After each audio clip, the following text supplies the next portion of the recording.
And now, live from Austin, Texas, Alex Jones.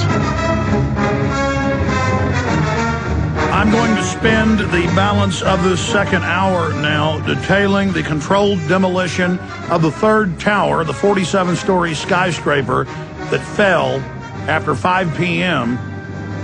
on 9/11 8.5 years ago.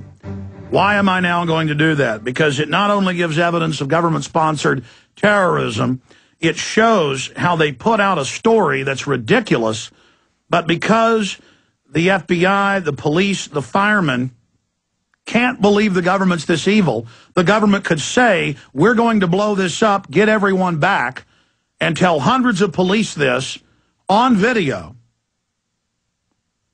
And it was all over radio and TV, and then they came out and said, no, we didn't blow up Building 7.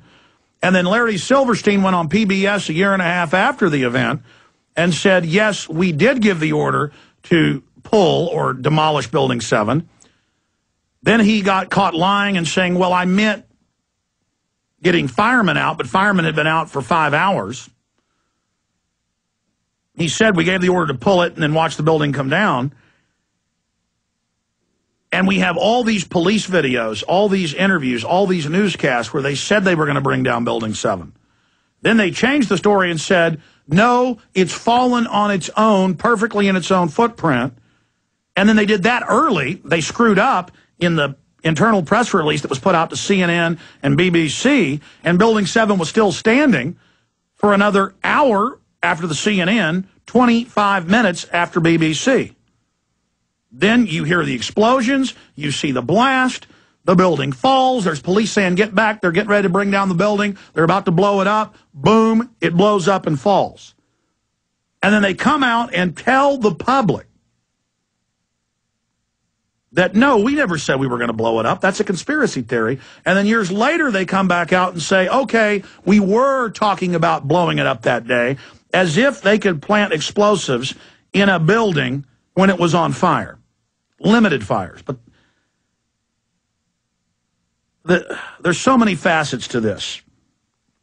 So what I'm going to do now is go over the article that spurred me to cover this today, because this is another mainstream admission by media that was there that day that, yes, indeed, Silverstein was calling the insurance company, discussing the controlled demolition of Building 7, and it's just from another source. There are hundreds of sources. I have not just played the CNN and Fox and local news clips of the firemen and police saying, get back, they said they're going to blow it up, they're going to bring it down, and those clips are coming up. It is to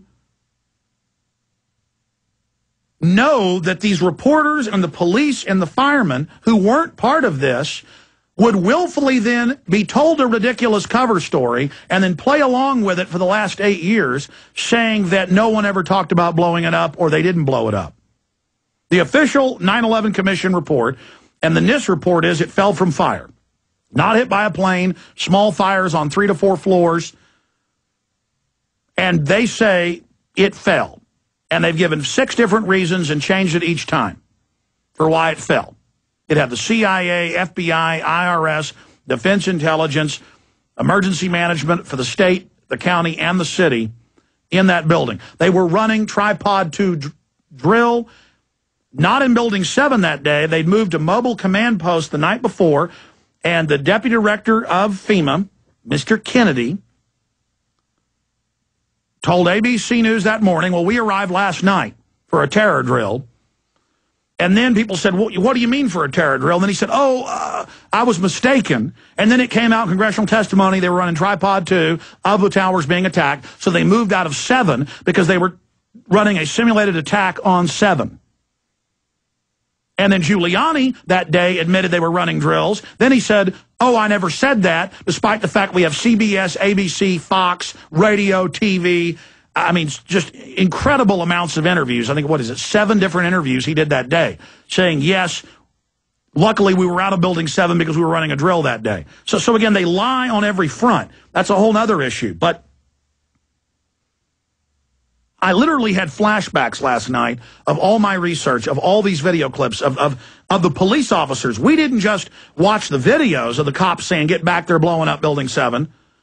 We then went out and found, 9/11 Truth went out and found police officers. I've interviewed 5 of them who were there and heard the countdown or were told get back, they were going to blow it up. When you're in Manhattan, people walk up when you're holding up 9/11 Truth signs, business men and women, firemen come over and pat you on the back and say, we know the truth, but we're too scared to speak up. You know, we heard them say they were going to blow it up. I mean, I was going to the pizza place at 4:30 in the afternoon. I had been on Genesis all day on other shows, continued coverage, back at the time, 8.5 years ago, and I heard ABC News on the local news affiliate, 590, the station we're on, saying, oh, they're looking at demolishing Building 7 so it doesn't damage other buildings. I mean, you heard it. You saw it. How many videos and audio is there of this? Then it's a clear controlled demolition, and Silverstein comes out and says, we didn't blow it up. But previously said they did blow it up. And then you get a Fox News reporter going, look, I was there. I was with the city officials. I was with the power company and the Port Authority. And yes, Silverstein called the insurance company and wanted to demolish it, but we decided not to. But then it just magically fell, and they magically put a internal press release out that the building had already fallen because they had their coordination off an hour before it falls. I mean, we just absolutely open and shut. This is like catching a serial killer in the act of chopping up a little girl, and you go dig in their backyard and find 20 bodies. And then you find videotapes of them dismembering people. I mean, it's absolutely open and shut. And what does it say about the FBI? What does it say about the Defense Department? What does it say about the NYPD? What does it say about all of these people and how cowardly the average American is that these cops and firemen would know they blew up Building 7, and the majority of them have kept their mouths shut about it, knowing it killed their colleagues in Tower 1 and 2. I mean, how mega evil is this? How much worse can it get? What are we expected to accept next? And so when we wrote this big article for Infowars.com and PrisonPlanet.com in the early morning hours, I couldn't sleep after I read this. I've been fully up since 2:30 in the morning. And I saw this, I guess, at about 10 at night. Fox News. Because it literally caused flashbacks and an epiphany of further understanding that this is the system we live under. This is the New World Order control grid that they can steal our pension funds. They can steal $28 trillion in the last year and a half. They can lie about WMDs. They can launch new wars. They can lie about the Gulf of Tonkin.